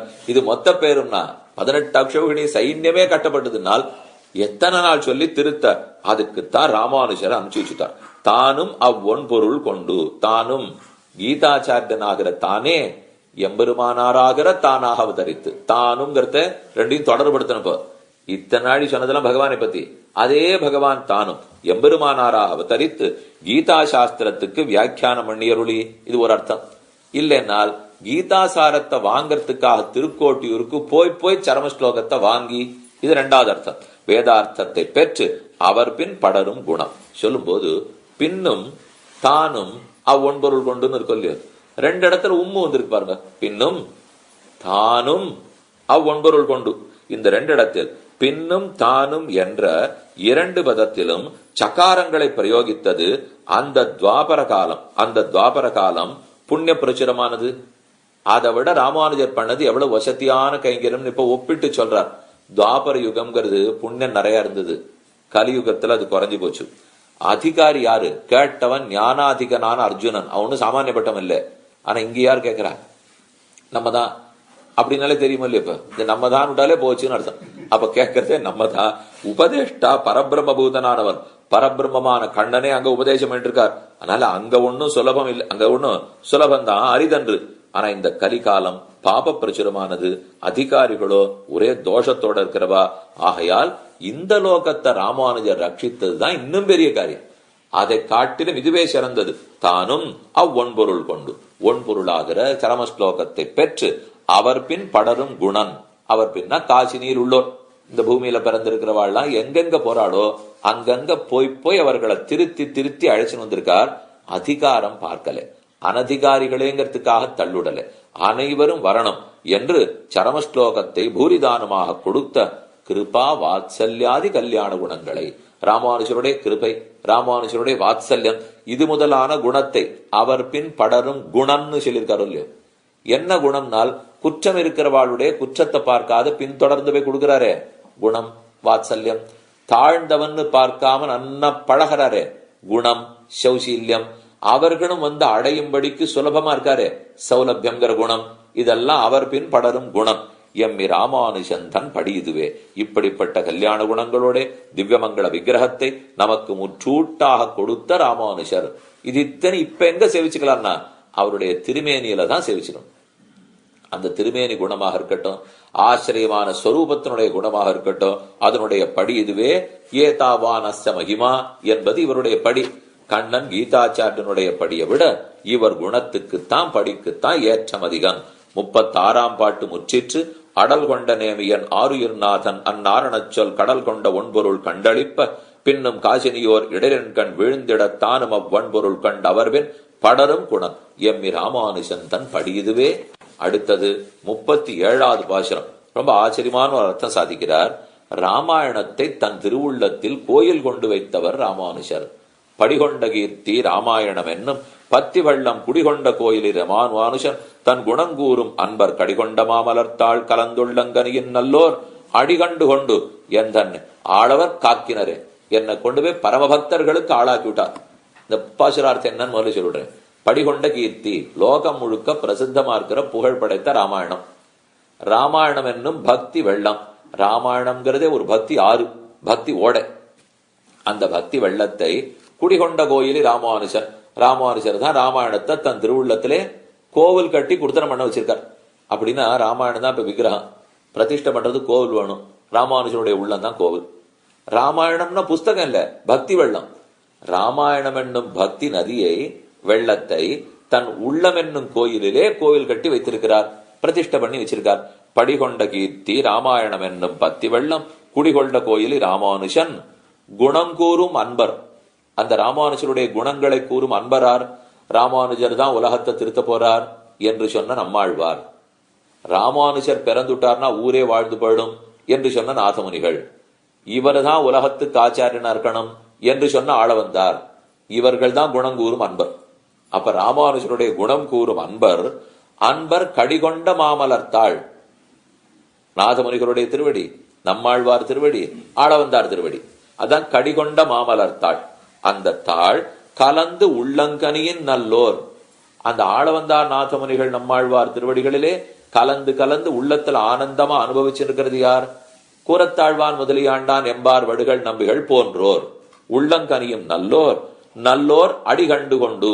அவர்கள்லாம் எது நமக்கு மூலம், எது இவனுக்கு பிராப்தம் அப்படின்னு என்ன வச்சு யோசிக்கிறார். இவன் எங்கேயோ தவிச்சிட்டு இருக்கானே, இவனுக்கு எது தெரியுமா பிராப்தம், இவனுக்கு எது மூலம், இவன் எதுக்கு அடி, இவனுடைய அடி எது அப்படிங்கறத தேடுறாளாம். அடி கண்டு கொண்டு எந்தனையும் எந்தன்னை என்னை ஆளவர் காக்கினரே, அவர்களுக்கு ஆளாக்கினார்கள்னால் ராமானுஜ தாசர்களுக்கு ஆட்படுத்தி விட்டார்கள்.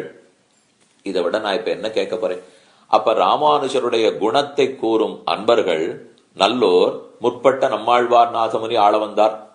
அவர்களுடைய கலந்து உள்ளங்கனியின் நல்லோர் கூரத்தாழ்வான் முதலியாண்டான் முதலானோர் அவர்கள் எனக்கு எது சரி எனக்கு எது பிராப்தம்னு ஆராய்ச்சி பண்ணா பாகவதனுக்கு இவன் அடிமைப்படுத்துறது தான் சரின்னு புரிஞ்சுனுட்டா கூரத்தாழ்வார்வன் திருவடிகளை பற்று என்று சொல்லி ராமானுஜ தாசர்களோட சேர்த்து வச்சுட்டார்கள். இனி கவலை இல்லை. என்ன இந்த பாசுரத்தில் 37ஆம் பாசுரத்தில் சாதிக்கிறார். நீர் தாம் அறிந்து பற்றினபடி என் எப்படி உமக்கு மட்டும் தெரிஞ்சு ராமானுஜரை பற்றினீர்? நீரா ரொம்ப முயற்சி எடுத்திருப்பீரோ? புஸ்தகங்கள்லாம் தேடி பார்த்தீரா? வலைத்தளத்துல ஏதாவது கிடைச்சுதா? எங்க போகணும் தேடினீர்னா, ஓ நானே வலைக்குள்ளன்னா இருக்கேன், நான் எங்க வலைத்தளத்தை தேடுறதுன்னா, நான் இருக்கிறதே வலைக்குள்ளே, அதுல இருந்து வெளியில வர்றதுக்கு வழி தெரியல. வலையில இருக்கிறவன் வெளியில வர முடியாது, வலைக்கு வெளியில இருக்கிறவன் தான் உள்ள இருக்கிறவனை பிடிச்சு இழுக்க முடியும். அதனால நான் வலைக்குள்ள இருந்தேன், அதுக்கு வெளியில இருக்கிறவா பல மகான்கள் இருந்தா அவர்கள் தான் என்னை இங்க கொண்டு போய் சம்பந்தம் ராமானுஜருடைய அடியார்களின் திருவடிகளின் சம்பந்தமுடையவர்களே உத்தேசன் என்றிருக்கும் அவர்கள் என்னையும் அங்குத்தைக்கு சேஷமாக்கினார்கள். என்னையும் கொண்டு போய் சேர்த்து வச்சுட்டா. அப்படின்னா கூரத்தாழ்வான் தான் எனக்கு புருஷகாரமா இருந்து ராமானுஜரிடத்திலே கொண்டு போய் சேர்த்து வைத்தார். கூரத்தாழ்வான் புருஷகாரமாக நாம் ராமானுஜரை அடைந்தோம். சாதாரண பொதுவா சொன்னது பிராட்டி புருஷகாரமாக பகவானை அடைந்தோம், இது பொது. ஆனா சரமபர்வன்ட்டேன்னு சொல்லிட்டால் கூரத்தாழ்வான் புருஷகாரமாக ராமானுஜரை அடைந்தோம், இது ஒத்தர் திருவரங்கத்தமதனார் சொல்லிட போறார். அதே போல அனந்தாழ்வான் என்னன்னு சொல்லி பாருனா அருளாள பெருமாள் எம்பெருமானார் புருஷகாரமாக ராமானுஜரை அடைந்தோம். ஏன்னா ராமானுஜருடைய சிஷ்யர் அருளாள பெருமாள் எம்பெருமானார். அனந்தாழ்வான் ராமானுஜர் ஆசிரியக்க வரச்சே நீர் அவரை ஆசிரியம்னு சொல்லிட்டார். எப்படி திருவரங்கத்தமுதனார கூரத்தாழ்வான் இடத்துல கை காட்டினாரோ அத போல அனந்தாழ்வானு காட்ட அனந்தாழ்வான் அவருக்கு சிஷ்யரானார். அதனால அவாவா என்ன சொல்லிக்கிறார், நம்ம இந்த ஆச்சாரியனை புருஷகாரமா ராமானுஜ சம்பந்தம் பெற்றோம், இது நான் அடைந்த பாக்கியம். படிகொண்ட கீர்த்தி ராமாயணம் என்னும் பத்தி வெள்ளம். படிகொண்டனா பூமி அடங்கிலும் புகழ்பெற்று விளங்குகிற, படி கொண்ட பூமி அடங்க கொண்டிருக்கும் கீர்த்தி, கீர்த்தியை உடைத்தான ராமாயணம் என்னும் பத்தி வெள்ளம். ஸ்ரீ ராமாயணமாகிற பக்தி சாகரம், வெள்ளம்னா கடல்னு வச்சுங்க, பக்தி வெள்ளம் பக்தி சாகரம் குடிகொண்ட கோயிலி ராமானுஜன். அந்த பக்தி சாகரம் ஒரு இடத்துல வந்து கொடுத்த மாட்டுது. கடல் கூட ஒரு இடத்துல இருக்குமா சுவாமி? உலகம் கடலுக்குள்ள இருக்குன்னு கேள்விப்பட்டிருக்கோம். இப்போ ஒரு மாற்று, இப்போ கடல் உலகத்துக்குள்ள வருது, கடல் ஒரு சின்ன உள்ளத்துக்குள்ள வருது. அந்த கடல் ராமாயணம் என்னும் பக்தி வெள்ளம் குடிகொண்ட கோவில், நித்தியவாசம் பண்ணுவதொரு கோயில், திவ்யஸ்தானமா இருக்கிறது ராமானுஜன். அப்படிப்பட்ட எம்பெருமானாருடைய குணம் கூறும் அன்பர், ராமானுஜருடைய குணங்களை எப்போதும் கூறும் அன்பர், பிரேம யுக்தர். ராமானுஜரிடத்தில் அன்பு இருக்கிறவா, ரொம்ப பிரேமத்தோட இருக்கிறவா. கடிகொண்ட மாமலர்த்தாள், அப்படிப்பட்டவர்களுடைய மனம் மாறாமல் இருக்கக்கூடிய திருவடிகளாகிற தாமரைகள். கடின்னு சொன்னா பரிமளம் வாசனைன்னு அர்த்தம். கடிகொண்ட மாமலர்த்தாள்னா வாசனையோடு இருக்கக்கூடிய புஷ்பத்தை ஒத்த திருவடி தாமரைகள். கடிகொண்ட மாமலர்த்தாள் உள்ளம் கலந்து கனியும் நல்லோர், அப்படிப்பட்ட மகான்களுடைய திருவடிகளோட தம்ம உள்ளத்தை சமர்ப்பித்து சேர்ந்து சேர்ந்து வாழ்ந்து ஆனந்தப்பட்டு இருக்காளே அந்த நல்லோர்கள், கனியும் நல்லோர். என்ன யோசிக்கிறாப்போ, இந்த திருவரங்கத்தமுதனாருக்கு எப்படி நாம நல்லது பண்ணலாம்? நாம ஒரு பக்தனை பத்துக்கிறோம், அவர் நம்மளை பத்தி மெதுவா ஆராய்வார். இவன் எங்க குழம்பி இருக்கான், எங்க தெளிய வைக்கணும், எங்க தட்டினா இவனுக்கு சரியாகும், அது புரியணும். ஏன்னா நம்ம எல்லாருக்கும் ஒரே கஷ்டம் இல்லை. சில பேருக்கு வளர்ப்பு கஷ்டமா இருக்கும், சில பேருக்கு இன்னைக்கு வாழறது கஷ்டமா இருக்கும், சிலருக்கு அர்த்தமே புரியாது எத்தனை தடவை சொன்னாலும், சில பேருக்கு பகவான்கிட்ட கொஞ்சம் கூட பிரேமமே வராது. அப்ப ஒவ்வொருத்தருக்கு எது ஏதோ ஆபத்து இல்லையோ, இதுக்கு மூலம் எதுன்னு தெரிஞ்சு மருந்து கொடுத்தா தான் வியாதி சரியாகும். எருது கெட்டாருக்கும் ஏழைய கெடுக்கான்னு ஒண்ணு சொல்லுவா. ஒருத்தனுக்கு தோள்பட்ட வலிச்சுது, அவன் வைத்தியனே இல்லவன், அவன் வைத்தியன்ட்ட போய் கேட்டான், அவன் பொய் வைத்தியன், அவன் பலகை மட்டும் போட்டிருக்கான் வைத்தியன் விட்டு. அவன்கிட்ட போய் தோள்பட்ட வலிக்கிறது என்ன பண்ணலான்னா, அவர் சட்டுன்னு கடுக்காய் எடுத்து 7 கடுக்காய் தேயி அதுல என்னன்னா பசை வரும், போட்டுக்கோ சரியா போடுட்டார். இவன் போட்டுண்டா என்னமோ பகவத் சங்கல்பம் சரியாப்படுத்து. அதுக்கு அடுத்தது என்னாச்சு, இவன் உறவுக்காரன் ஒருத்தனுக்கு மாரடைப்பு, நெஞ்சடைப்பு, அது வலிக்கிறது. நேரம் இதே வைத்தியன்ட்ட போன உடனே கடுக்காய் அரைச்சு போட்டுக்கோ சரியா போடும்னா, இவன் கடுக்காய் எடுத்துன்னு போட்டுனா படுத்துன்னு சரியா போல, படுத்து இல்லவே இல்ல ஆளே படுத்துப்போ. அவன் உடனே கேட்டான், ஏன் சரியா போலனால், எல்லாருக்கும் ஒரே வைத்தியம் பண்ண முடியுமா? தோள்பட்ட வலிக்கு கடுக்கா அரைச்சு போண்டா போகும்னா நெஞ்சு வலிக்கா போகும். அதனால அவளுக்கு அந்தந்த வைத்தியம் பண்ணமே தவிர ஒரே வைத்தியம் யாருக்கும் எடுக்காது. அத போல சுவாமி என்ன செய்யறார் இப்ப பார்க்கணும். இந்த திருவரங்கத்தமுதனாருக்கு என்ன ஆபத்து, அனந்தாழ்வானுக்கு என்ன கஷ்டம், சோமாசி ஆண்டானுக்கு என்ன கஷ்டம், பிள்ளவரங்காவலிதாசருக்கு என்ன கஷ்டம் அவ யோசிக்கிறாளாம். பார்த்து நோய் நாடி நோய் முதல் நாடி அது தணிக்கும் வாய் நாடி வாய்ப்பச் செயல் என்னன்னு யோசிக்கிறார். இந்த ஆத்ம வஸ்துவும் அங்குத்தைக்கு சேஷமன்றோ? கடைசியில மெதுவா கண்டுபிடிக்கிறா எல்லாருக்கும் இருக்கிற ஒரே ஆபத்து பகவானுக்கு சேஷபூதன் ஜீவாத்மான்னு தெரியல, அதனால எங்கேயோ தவிச்சிட்டு இருக்கான் போல் என்று புரிஞ்சுண்டு அடிகொண்டு இவனுக்கு வகுத்தது எது, இவனுக்கு பிராப்தமானது எது என்று பார்த்து புரிந்து கண்டு அடிகண்டு கொண்டு உகந்து கொண்டு அந்த சம்பந்தமே ஹேதுவாக விரும்பி அங்கீகரித்து பார்த்துட்டு இந்த அமுதனாருக்கு பகவானோட சம்பந்தம், ஆனா அது தெரியாது இவர் தவிக்கிறார். இந்த இடத்துலதான் அழகா சொல்றார் பாருங்க, அடி கண்டு கொண்டு உகந்துன்னு இருக்கு. அடி கண்டு கொண்டு உகந்து, இவனுக்கு எது அடின்னு பாக்குறாளாம். பார்த்தா பகவத் சம்பந்தம்னு புரிஞ்சுட்டான். புரிஞ்சின உடனே உகந்து சந்தோஷப்பட்டுட்டான். இப்ப நம்ம இருந்தா என்ன பண்ணுவோம், ரெண்டு கண்ணு வச்சுங்க, இது ஒரு கண்ணு பார்வை, இது ஒரு கண்ணு பார்வை. இவரே இந்த மாதிரி தவிக்கிறார், ஏன் இப்படி நாஸ்திகராக்கார் அப்படின்னு நம்ம பாக்குறோம். பார்த்தா தெரிஞ்சது, ஓஹோ பகவானுக்கு சேஷபூத்தனா இருக்கிறவர் அது தெரியாதனால நாஸ்திகம் பேசிட்டு இருக்கார் போல் இருக்கு அப்படிங்கிற உண்மை ரெண்டு பேர் கண்டுக்கும் படும். அதான் உண்மை. பட்ட உடனே ஒருத்தன் என்ன பண்ணா, பகவத் சேஷபூத்தனா இருக்கிற இவன் போய் இப்படி நாஸ்திகம் பேசுறானே தள்ளு இப்படின்னு ஒருத்தர் சொன்னாராம்.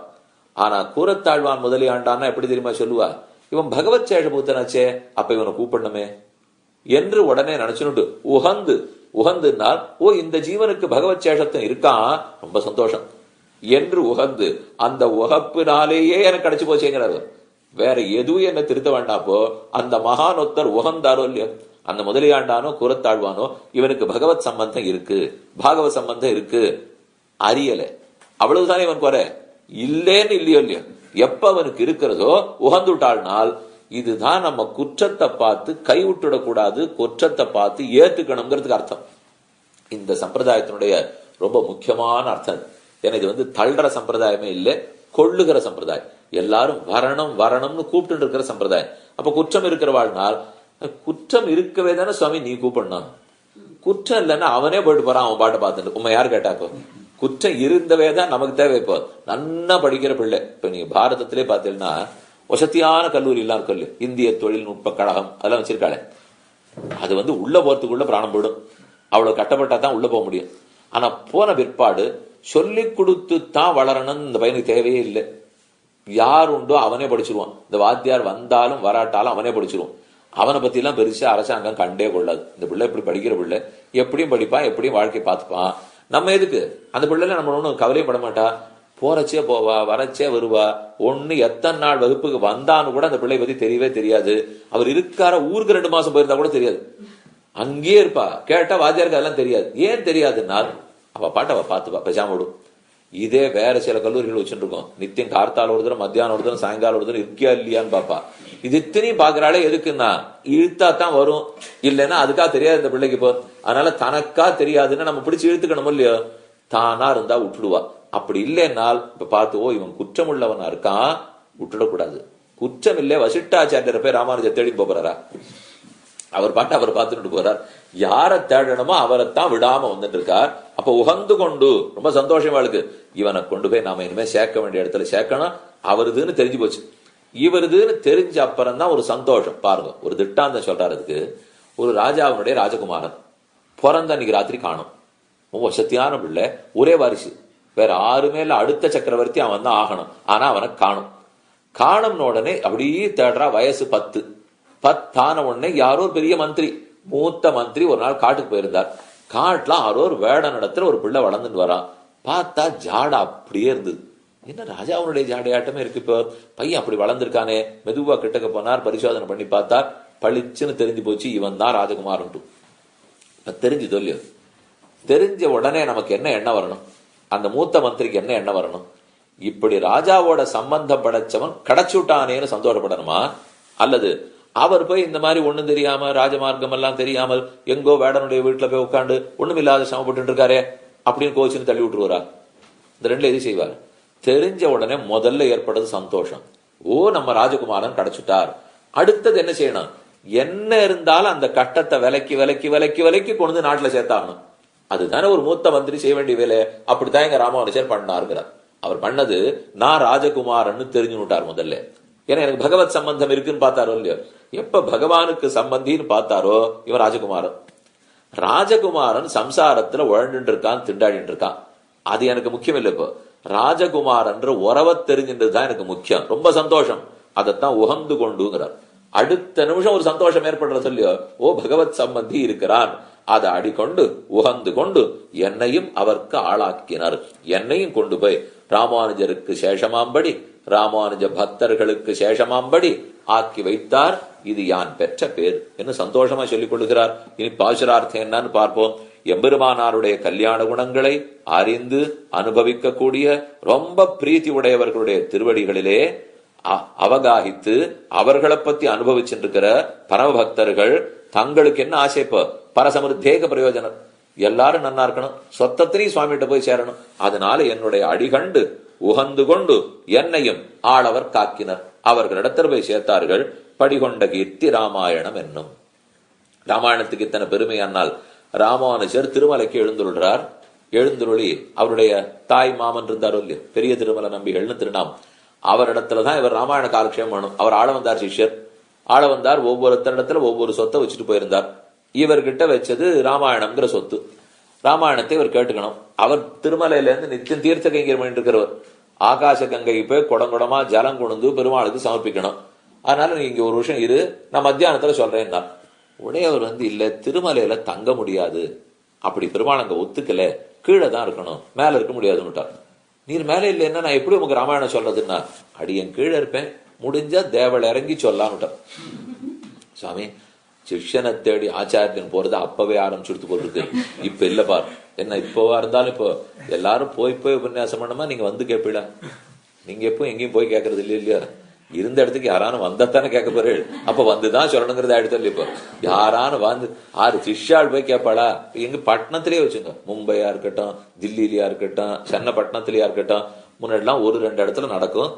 எங்க இருக்கிறவாளும் வந்து வந்து கேட்டு போவா. இப்ப அந்தந்த நகர் புதுசா வந்தா அங்க போய் சொல்லி சொன்னா உண்டு.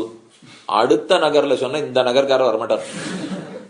ஏன் வரல முடியும் சாமி, ரொம்ப கூட்ட நாட்டெல்லாம் அதிகமா இருக்கு, ராத்திரி வேளை நீர் முடிச்ச அப்புறம் நாங்க வண்டி எல்லாம் பிடிச்சு ஊருக்கு வர்றதெல்லாம் இதெல்லாம் ஒன்னும் ஆகாது. இதை விட பகவத் விஷயத்தையே விட்டுடலாம். இந்த பாடெல்லாம் படுறதை விட அத்தையே வேண்டாம் விட்டாலாம். இப்படிதான் இருக்கு நம்ம நிலைமை. இப்போ இந்த நிலைமையில இப்ப அன்னைக்கே நடந்துக்கோ. பெரிய திருமலை நம்பிகள் ராமானுஜரை தேடி கீழே வரார். கீழே வராருன்னா ஒவ்வொரு நாளும் கார்த்தால எழுந்திருந்து ஆகாச கங்கைக்கு போய் குடத்துல தீர்த்தம் கொண்டு வந்து திருவண்ணாமலையான் கைங்கிற முன்னுவர்.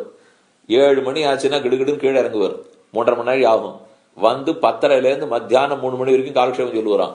3 மணிக்கு கிளம்பினார்னா 5:30 மணிக்கு திரும்ப மலைக்கு போனா அப்புறம் இருட்டி போயிடும். மறுநாள் கார்த்தால கைங்கிறது போனோம் இல்லையா? 365 நாளும் ஆகாச கங்கைக்கு போயிட்டு கீழே திருப்பதிக்கு வந்துட்டு திரும்ப ஏறி போய் காலக்ஷேபம் சொல்லியிருக்கார். என்றால் என்ன ஆசைப்பா? அது படிகொண்ட கீர்த்தி.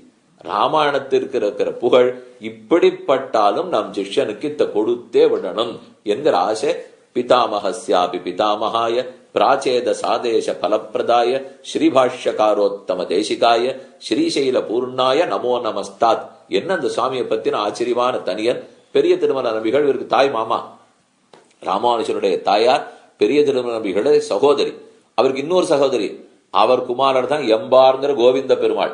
அதனால கோவிந்த பெருமாளும் ராமானுஜரும் ஒண்ணு விட்ட சகோதரர்கள். இன்னொரு ராமானுஜருக்கே சகோதரி, ராமானுஜருக்கே உடன் பிறந்தவள், அவளுடைய திருக்குமாரர் தான் முதலியாண்டான்கிற தாசரதி. ஆனால் இவர் மருமகனா இருந்திருக்கார். அப்படி படிகொண்ட கீர்த்தி. ராமாயணம்ங்கிறது சதகோட்டி பிரவிஸ்தரம். இந்த லோகத்துல மட்டும் கீர்த்தி இல்லையா, பிரம்மாவனுடைய சத்தியலோகத்துல இப்பவும் ராமாயணம் இருக்கு. அது எவ்வளவு பெருசு இருக்குன்னா 100 கோடி ஸ்லோகமா, சதகோட்டி பிரவிஸ்தரம். அத நம்ம கிட்ட இருக்கிற அன்பினாலே இவன் திண்டாடுவாங்கிறதுக்காக பிரம்மா குறைச்சு கொடுத்தாராம். அதுக்கு 24. அவன் ஏதோ ரொம்ப குறைச்சு கொடுத்தாரு, ஒரு 2,000 ஸ்லோகம் இருக்குமாண்ணா, அதுதான் 24,000 ஸ்லோகம். அப்போ அவ்வளவு பெருசா இருந்தது. இத்தனையா நமக்குன்னு ரொம்ப கருணையா சுலபமா குழந்தை படிக்கிறாப்புல படிக்கட்டும் 24,000 ஸ்லோகம் கொடுத்தாராம். அப்படின்னா அவ நிலைமை என்னன்னு பாக்கணும். இப்போ சதகோடி பிரவிஸ்தரமாய் வேத பிராச்சேத சாதாசி சாட்சாத் ராமாயணாத்மனா என்று சொல்லுகிறபடியே பூலோகத்துல எல்லாம் பெருமை பெற்றிருக்கிற ராமாயணம். படிகொண்ட சத்தியலோகத்திலேருந்து பிரம்மா இறங்கி வந்துதான் இவர் வால்மீகிக்கு அனுகிரகிக்கிறார். அதே மாதிரி நாரதர் இவருடைய ஆசிரமத்துக்கு வந்துதான் விஷயங்களையே சொல்றார். தபஸ்வாத்தியாய நிரதம் தபஸ்வி வாக்விதாம்பர நாரதம் பரிபப்ரச்ச வால்மீகின் முனிபுங்கவம் என்று சொல்ல ஆரம்பித்ததிலே இருந்து காவியம் ராமாயணம் கிருஷ்ணம் சீதாயா சரிதம் மகத் பௌலஸ்த வதவித்யேவ தந்திரிலய சமன்விதம் பாடு பாட்டே கேயேச்ச மதுரம். பாடினா நன்னா இருக்கு. நினைச்சா நன்னா இருக்கு, ஆடினா நன்னா இருக்கு, சொன்னா நன்னா இருக்கு, அனைத்தும் மதுரமா இருக்கக்கூடிய ஸ்ரீராமாயணத்தை காவியம் எஸ்ஸேதே தஸ்யதனம் என்கிற கட்டளையிலே கேட்டுக்கிறார். படிகொண்ட கீர்த்தி ராமாயணம்னு சொல்லிட்டீரே, இது ராமாயணமே இல்லையே, சீதாயணம்னா இந்த கதை சீதையை பத்தினது. என்ன காவியம் ராமாயணம் கிருஷ்ணம் சீதாயாச்சரிதம் மகது, இது சீதையனுடைய சரித்திரம்னு சொல்லப்பட்டிருக்கேன்னா ஆமாம் சீதையனுடைய சரித்திரம் தான். ஆனா ஏன் ராமச்சரித்திரம்னு சொல்றோம்னால் சீதை ராமனின் சொத்தானபடியால், ஆகவே ராமச்சரித்திரம் சொல்றோம். எஸ் ஏதே தஸ்ய தனம், நமக்கு என்ன ஒரு பெருமை கிடைச்சாலும் எல்லாம் பகவத் சங்கல்பம் என்று ஏன் சொல்றீர்கள்? நீரே அவர் சொத்து தானே. எப்ப இவர் அவருடைய சொத்தோ அப்ப என்னதா இருந்தாலும் அவருக்கு தான் போகணும். இது சொல்லுவாள் இப்ப எல்லா புகழும் யாருக்கு போய் சேரணும்? இறைவனுக்கே என்று சொல்றாள் இப்ப. சரி, அது எல்லா புகழும்னா என்ன, நானே அவருடையவர், அதனால எனக்கு என்ன புகழ் வந்தாலும் அவருக்கு தான் போய் சேரும். இதுல ஆச்சரியம் என்ன, கொஞ்சம் வருத்தம் என்னன்னா பெரிய பெரிய பட்டம் பதவி எல்லாம் கிடைக்கும். அது உலகளாவிய அளவிலே பாட்டுக்காரர்களுக்கு கொடுக்குறா, நடிகர்களுக்கு எல்லாம் கொடுப்பா, விஞ்ஞானிகளுக்கு எல்லாம் கொடுக்கா பாருங்க. அவ இந்த பொம்மையை கையில வாங்கிப்பா. வாங்கின உடனே அவர்களாக இருந்தா உடனே சொல்லுவா எல்லாம் அவருக்கு, அவரால் தான் நான் இதை வாங்கினேன், இப்போ எல்லாத்தையும் அவர்கிட்ட சமர்ப்பிக்கிறேன். ஆனா என்னமோ இந்த சனாதன தர்மத்தை சேர்ந்தவா இந்த பட்டத்தை வாங்கறச்சே தப்பித்தவரை இதை சொல்ல மாட்டான். அது நமக்கு ரொம்ப வருத்தமா இருக்கும். தைரியமா இந்த மாதிரி உலகம் முழுக்க பார்க்கும்படி சொல்றாரு. ஒரு நிமிஷம் அதே மாதிரி இவரும் சொன்னான்னா ஊருக்கு பார்த்து சந்தோஷமா இருக்கும் இல்லையோ. பெரிய மனுஷா நாலு இந்த மாதிரி சொன்னாதான் அடுத்து இருக்கிறவன் பார்த்து பின்னாடி வருவான். நம்ம சொனங்கிண்டு அதெல்லாம் நம்ம வீட்டோட வச்சுக்கணும்னா வெளியில இதெல்லாம் பேசலாமா, கொஞ்சம் வெக்கமா இருக்கு, நெத்தி கட்டுக்கிறதுல இருந்து வெக்கம், அதுல இருந்து ஆரம்பிச்சதுன்னா அடுத்தவன் பார்த்தா புரியாமலே தவிப்பா. ஏன்னா ஒரு பெரிய மனுஷனா ஒருத்தர் இருக்காருன்னா அவர் தைரியமா சொல்லணும், சனாதன தர்மத்தின்படி இருந்தேன், அதனாலதான் எனக்கு இந்த பரிசு கிடைச்சதுன்னா ஓஹோ அப்ப நம்மளும் அப்படித்தான் இருக்கணும் அப்படிங்கிற உண்மை தெரிஞ்சு பாடம் இல்லையோ. அப்ப காவியம் ராமாயணம் கிருஷ்ணம் சீதாயா சரிதம் மகது என்கிற ராமாயணம் என்னும் பத்தி வெள்ளம் ஸ்ருண்வன் ராம கதாநாதம் கோனயாதி சதங்கதி யத் பிபம் சரிதம் ராம சரிதாமிருத சாகரம் என்னும் இதம் பவித்ரம் பாபக்னம் புண்ணியம் வேதைச்ச சம்ஹிதம். பவித்திரமான ராமாயணம், வேதமே திரும்ப வேத வேத்யே பரே பும்சி ஜாதே தசரதாத்மஜே வேத பிராச்சேத சாதாசி சாட்சாத் ராமாயணம் என்னும் வால்மீகி கிரி சம்பூதா ராமசாகர காமினி. வால்மீகிங்கிற மலையிலேருந்து ஓடுமா, ராமன்கிற சாகரத்துல போய் சேருமா. இதுதான் பக்தி வெள்ளம்ங்கிறார். ஒரு வெள்ளம் பார்க்குதுன்னா மலையிலேருந்து கிளம்பணும், கடல்ல போய் சேரணும். இது வால்மீகி மலையிலிருந்து கிளம்பித்து ராமன் கடல்ல போய் சேர்ந்துடுது. அதனால வால்மீகி கிரி சம்பூதா ராமசாகர காமினி என்கிற பக்தி வெள்ளம் குடிகொண்ட கோயில் ராமானுஷன். அதுவே பக்தி வெள்ளம். பக்தியை சொல்ற புஸ்தகம் இல்லையா சுவாமின்னா, பக்தியை சொல்ற புஸ்தகமே பக்தி தான். அதனால தத்குணசாரத்வாத்து தத்விபதேசகாங்கிற சாஸ்திரத்தின்படி சொல்லிட்டார். இப்படிப்பட்ட பக்தி எந்த இடத்துல இருக்கு? இப்போ குடிகொண்ட கோயிலி ராமானுஷன், எம்பெருமானாரே ஒரு கோயிலாக அவர் திருவுள்ளத்திலே குடி வச்சுட்டார். அந்த ராமாயணம் என்னும் பக்தி வெள்ளத்துக்கு இவர் ஒரு கோயிலாக இருந்தார். ராமானுஜன் ராமனுக்கு தம்பி. குடிகொண்ட கோயிலி ராமானுஜன் இல்லையோ, நெருக்கனமா தொடர்ச்சி சொல்லிட்டார். ராமனுக்கு தம்பி ராமானுஜன். கதை ராமனை பத்தினது. எங்க கோயில் வைக்கணும்? தம்பி உள்ளத்துல தானே. ஏன்னா அவர் தம்பி, இவர் தம்பி, அவர் லக்ஷ்மணனே இவர் தான். லக்ஷ்மண முனியாத்தான் அவதரிக்கவே பண்ணிருக்கார். ஆகவே ராமானுஜன் அந்த ராமாவதாரத்தில் திவ்ய தம்பதிகள் விஷயமாக சர்வவித கைங்கரியங்களையும் பண்ணி வயிற்றை பெருக்கி பக்தியினுடைய ரசம் அறிந்தருவரே எம்பெருமானாராய் அவதரித்தது.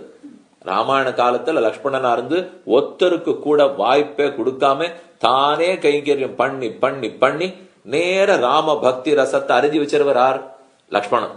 அந்த லக்ஷ்மணனே ராமானுஜரா அவதரிச்சிட்டபடியாலே அதே பக்தி வெள்ளத்தை கொண்டு கொடுத்துன்னு வச்சுட்டாருங்கிறார். பத்தி வெள்ளம் குடிகொண்ட கோயில் இராமானுஜன் குணம் கூறும் அன்பர். அந்த ராமானுஜருடைய கல்யாண குணங்களை கூறும் அன்பர். ராமானுஜர் குணங்களை சொன்னவர்கள் ஆறார். முதல்ல நம்மாழ்வார். கடியின் கெடு கண்டுகொள்மின் என்று கூறின நம்மாழ்வார். நாதமுனிகள் ஏரியில ஜலம் நரம்பித்துனா ஊரே வாழ்ந்து போகும், ராமானுஜர் தலையெடுத்தா தான் ஊர் வாழும். அடுத்து ஆள வந்தார். அவர் தான் ஆமுதல்வன் ராமானுஜரை கட்டாட்சித்தார். இப்படிப்பட்டவர்களுடைய திருவடிகள் தான் கடிகொண்ட மாமலர்த்தாள். கடிகொண்ட பரிமளமுடைய வாசனை உடைய மாமலர்த்தாள் சிறந்த திருவடி தாமர்களை மாமலர்த்தாள் அடிகண்டு கொண்டு. அந்த மாமலர் தாளிலே யாரெல்லாம் ஆசையோடு இருக்காப்போ அதில் மாமலர் தாள் அத்திர பரத்திரச்சாபி நித்தியம் மெதிய சரணம் மதியம் என்று தாழ்ன திருவடி. அப்படிப்பட்டவர்களுடைய திருவடிகள் கலந்து உள்ளம் கனியும் நல்லோர். நம்மாழ்வார் நாதமுனிகள் ஆள வந்தால் இவர்களுடைய திருவடிகளோட கலந்து கலந்து கனிஞ்சிருக்கக்கூடிய நல்லோர் கூரத்தாழ்வான். அந்த கூரத்தாழ்வான் மெதுவா இவர்கிட்ட வந்து, ராமானுஜர் நம்ம கிட்ட ஒரு பொறுப்பு கொடுத்திருக்கார், திருவரங்கத்தமுதனார திருத்தணும் விட்டு, இவருக்கு முதல்ல என்ன வியாதின்னு பார்ப்போம். உடனே இப்படி கையில இப்படி வச்சு பாப்பா, ஒரு நீளமா அந்த காதல மாட்டி இப்படி இப்படி வச்சு பாப்பா, எல்லாம் என்ன சொல்லும்னா உடம்பு இருக்கு. அது முதல்ல தெரியும். உடம்பு இருக்குன்னா வியாதி இருக்கு, உடனே தெரிஞ்சு போடும். வியாதி இல்லைன்னா உடம்பு இருக்கக்கூடாது. இவர் வச்சு பார்த்தாரு, என்ன வியாதியா இருக்கும்? கல்லீரல் சரியில்லை, நுரையீரல் சரியில்லை, கழுத்து சரியில்லை, முட்டி சரியில்லை. ஓஹோ, அதெல்லாம் இல்லை இவனுக்கு. இவன் ஒரே வியாதி பகவத் சேஷபூதன் இவன். அதை வச்சு பார்த்த உடனே தெரிஞ்சு போச்சுப்போ. இதுல இன்னொரு ஆச்சரியம், இது நமக்கு நாடியே பிடிக்காமலே எந்த வஸ்துக்கும் சொல்லலாம். எல்லாமே பகவத் சேஷபூதன் தானே. இதுவான நாடி பார்த்து என்ன வியாதின்னு சொல்லணும். நாடியே பிடிக்காமல் ஒரு வஸ்துவை பார்த்து பகவத் சேஷம்னலாம். எப்படி சுவாமி பார்க்காமலே சொல்லிட்டீர்னா? நான் பார்க்கவே வேண்டாமே. புஸ்தகத்துல எது சொல்லி இருக்கிறது பகவத் சேஷன் ஜீவாத்மானுட்டு ஜோர்சியர் சுவாமிகிட்ட போவோம். அவர்கிட்ட நம்ம ஜாதகத்தெல்லாம் உட்காந்துட்டு என்ன சொல்லுவாரோன்னு ஏக்கமா ஆவலா அவர் கண்ணையே பார்த்துட்டு இருப்போம். அவர் மெதுவா பார்த்துட்டு எடுத்துட்டு, உங்க பொண்ணு பிள்ளைகளால உங்களுக்கு ஆபத்து இருக்கு, மன வருத்தம் இருக்கு போல் இருக்கேன்னு வரும். இதுக்கு நான் வந்து உங்க முன்னாடி உட்காரவே வேண்டாம்.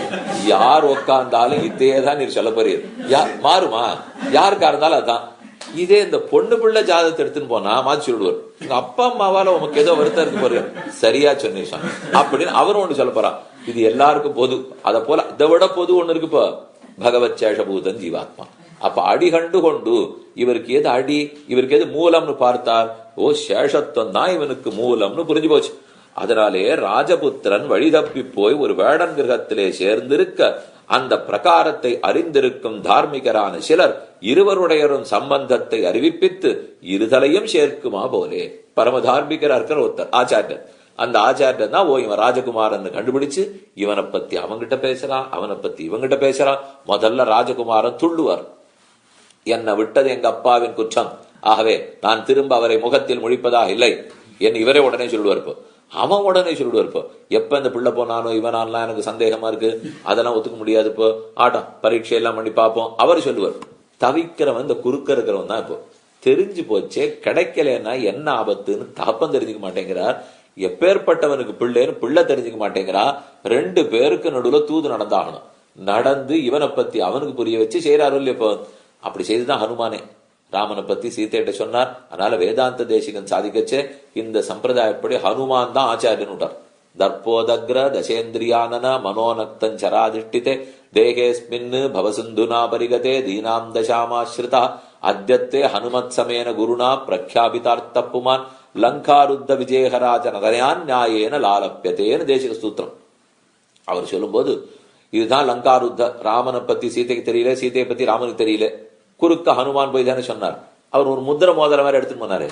அதே போல பகவானை பத்தி நாம மறந்து தவிச்சுட்டு இருக்கோமா. ஆச்சாரியன் குறுக்க வரார். முத்திர மோதிரம் தான் சங்க சக்கரம். இந்த நம்மளுக்கு ஒத்தராரோ இல்லையோ, சங்க சக்கரத்தை முத்திரையா சொல்லி தான் பகவானுக்கு பிரதிநிதி நம்ம நம்பணுமே. அவங்கிட்டே தான் அடையாளம் எடுத்துன்னு வந்தா தானே நம்ம நம்புவோம். அதுக்குதான் சங்க சக்கர லாஞ்சனம் பண்ணி நம்ம அவனிடத்துல சேர்த்து வைக்கிறார். அதே போல கூரத்தாழ்வானும் என்னையும் ஆளவர் காக்கினரே, என்னையும் அவருக்கு தம்மை போலே என்னையும் எம்பெருமானாருக்கு, அவருக்கு தன்னை போலே. கூரத்தாழ்வானுக்கு எப்படி எம்பெருமானாரோ அதே போல எனக்கும் கூரத்தாழ்வான் எம்பெருமானார் இடத்துல சேர்த்து வைத்தார். அவருக்குன்றது தோன்றது பிராப்தமான ஆகாரத்தோட கூட்டினார்கள். அப்ப எனக்கு எது ஏற்புடையதோ அத்தோட என்னை சேர்த்து வச்சுட்டா. புருஷகார பூதரான ஆழ்வான் திருவடிகளை பற்றினேன். ராமானுஜ சம்பந்தம் கிடைத்தது, ஆனந்தப்பட்டேன். 37ஆம் பாட்டு முற்றிற்று. படிகொண்ட கீர்த்தி ராமாயணம் என்னும் பத்தி வெள்ளம் குடிகொண்ட கோயிலி ராமானுஜன் குணங்கூறும் அன்பர் கடிகொண்ட மாமலர்த்தாள் கலந்து உள்ளம் கனியும் நல்லோர் அடிகண்டு கொண்டு உகந்து என்னையும் ஆளவர் காக்கினரே.